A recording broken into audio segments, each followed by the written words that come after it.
ദുരന്തത്തിൽ ഒറ്റപ്പെട്ടവർക്കും ഉറ്റവരെ നഷ്ടപ്പെട്ടവർക്കും തുണയാവുകയാണ് സേവാഭാരതി. മരണപ്പെട്ടവരുടെ ബന്ധുക്കൾക്ക് അന്ത്യകർമ്മങ്ങൾ ചെയ്യാനും മൃതദേഹം ദഹിപ്പിക്കാനുമുള്ള സംവിധാനം മേപ്പാടിയിൽ ഒരുക്കി. ഇതുവരെ ചിതാഗ്നിയിൽ 46ഓളം മൃതദേഹങ്ങൾ സംസ്കരിച്ചു കഴിഞ്ഞു.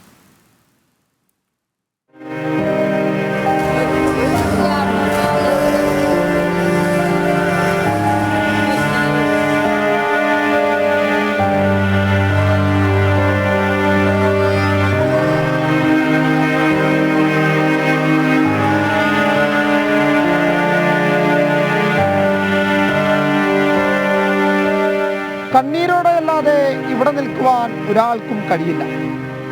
ദുരന്തത്തിൽ ഒറ്റപ്പെട്ടവർ, പ്രിയപ്പെട്ടവരും കൂടപ്പിറപ്പുകളും നഷ്ടപ്പെട്ടവർ, അങ്ങനെ പല മുഖങ്ങൾ നമുക്കിവിടെ കാണാം. എന്നാൽ ഇവർക്കൊക്കെ തുണയാകുന്നത് സേവാഭാരതി പ്രവർത്തകരാണ് എന്നുള്ളതാണ് യാഥാർത്ഥ്യം.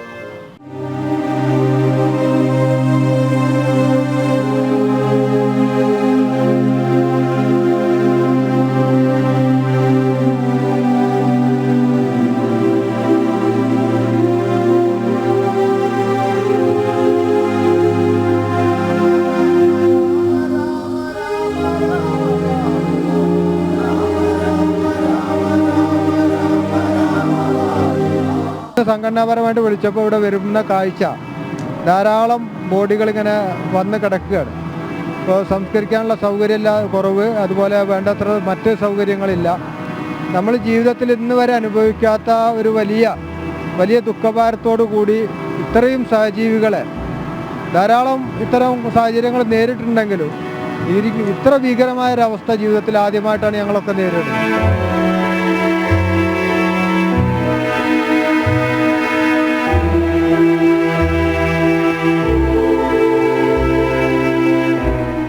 കുട്ടികൾ, അംഗമംഗം വന്ന ആളുകൾ, ഇവരെയൊക്കെ കൊണ്ടുവരുമ്പോൾ നമ്മളൊരു നിമിഷം നമ്മളെ കുടുംബാംഗങ്ങളെ ഓർത്തു പോവുകയാണ്.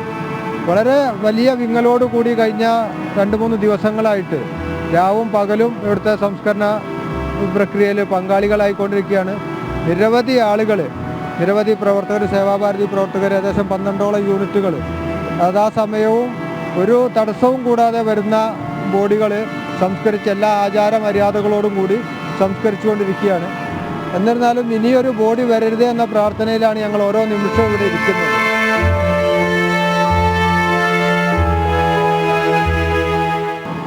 ഞങ്ങളൊക്കെ വീട്ടിൽ കുട്ടികളും മക്കളൊക്കെ ഉള്ള ആളുകളാണ്. സംസാരിക്കാൻ പോലും കഴിയാത്തൊരവസ്ഥ ഞങ്ങൾക്കുണ്ട്. കാരണം എന്താണെന്ന് വെച്ചാൽ ഇപ്പോൾ ഞങ്ങൾ തൊട്ട് മുമ്പ് ഒരു 10 മിനിറ്റ് മുമ്പ് ഞങ്ങൾ ദഹിപ്പിച്ച വീട്ടിൽ 4-5 ആളുകളിൽ മോൻ പഠിക്കാൻ പോയിട്ട് പിന്നീട് അറിയുന്നത് എന്താണെന്ന് വെച്ചാൽ ആ കുട്ടിയുടെ ബാക്കിയുള്ളവരെല്ലാം പോയി എന്നാണ്. ആ കുട്ടി ഇവിടെ വന്നു നിന്ന് കരഞ്ഞപ്പോൾ പ്രാർത്ഥന ചൊല്ലിക്കൊടുക്കാൻ പോലും നമുക്ക് കഴിയാത്തൊരവസ്ഥ ഉണ്ടായി. ഇപ്പോഴും അത് ഓർക്കുമ്പോൾ ഒരു വല്ലാത്ത വിങ്ങലം മനസ്സിലായി.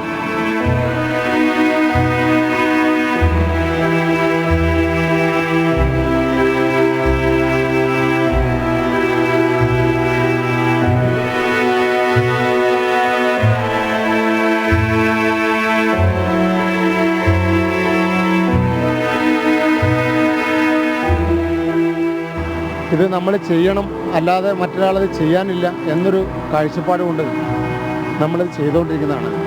ഞങ്ങൾക്കറിയാവുന്ന രീതിയിലെല്ലാം പ്രാർത്ഥിച്ച് നാമം ജപിച്ച് ഈ കർമ്മങ്ങളെല്ലാം ദഹിപ്പിച്ച് കഴിഞ്ഞതിന് ശേഷം അവർക്ക് പാനിയിൽ നമ്മുടെ ഈ അസ്ഥി സഞ്ചയനത്തിന് വേണ്ടിയുള്ള അസ്ഥിയും കാര്യങ്ങളെല്ലാം എടുത്തു കൊടുത്ത് അത് ഒരു പട്ടിൽ പൊതിഞ്ഞ് വളരെ ആദരവോട് കൂടി ചെയ്യുന്നൊരു കർമ്മമാണത്.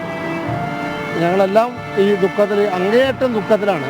പക്ഷെ നമ്മളിത് ചെയ്യേണ്ട ആളുകളാണ് എന്നുള്ളൊരു ഉത്തമ ബോധ്യത്തോട് കൂടിയിട്ട് ഇത് ഞങ്ങൾ ചെയ്തുകൊണ്ടിരിക്കുകയാണ്.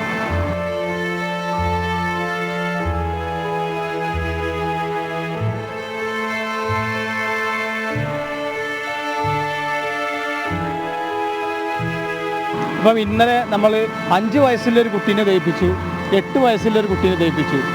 ഇതൊക്കെ നമ്മൾ ആ വയസ്സ് പറയുമ്പോൾ നമുക്ക് ആ മനസ്സിൽ നമ്മൾ ആ പ്രായത്തിലെ കുട്ടികളെ നമ്മൾ ഓർമ്മയിൽ വരികയാണ്.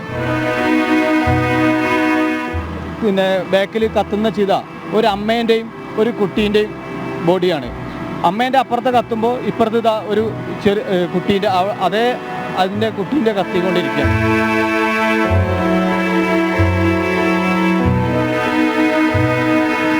3 ദിവസം വേണ്ടി ഞാനും ഇവിടെ ഉണ്ട്. കഴിഞ്ഞ ബുധനാഴ്ച രാത്രി ഒരു 23 വയസ്സുള്ള ഒരു മോനെ കൊണ്ട് ഇവിടെ ഒന്ന് അച്ഛതിലേക്ക് വെക്കുന്ന സമയത്ത് അവൻ്റെ കുടുംബത്തിൽ ആരും ഇല്ലാന്ന് കേൾക്കുന്ന സമയത്ത് അവൻ്റെ കൂട്ടുകാരാണ് അവൻ്റെ ആ കർമ്മങ്ങൾ ചെയ്യുന്നത്. ഇതൊക്കെ നമുക്ക് നമ്മുടെ ഒരു എന്താ പറയുന്നത് ആ സംഘത്തിൽ നിന്ന് കിട്ടിയ ആ ഒരു പാഠം ആണ് എന്ന് തോന്നുന്നു. ഇപ്പോഴും ഇവിടെ പിടിച്ചു നിൽക്കുന്നു.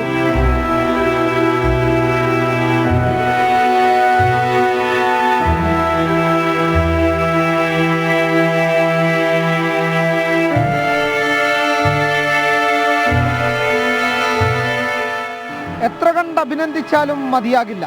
ഓരോ ദുരന്തമുഖത്തും ആദ്യം ഓടിയെത്തുക സേവാഭാരതി പ്രവർത്തകർ തന്നെയാണ്. വാക്കുകൾ കൊണ്ട് പറയുന്നതിലപ്പുറമാണ് ഓരോ പ്രവർത്തകന്റെയും അർപ്പണബോധം.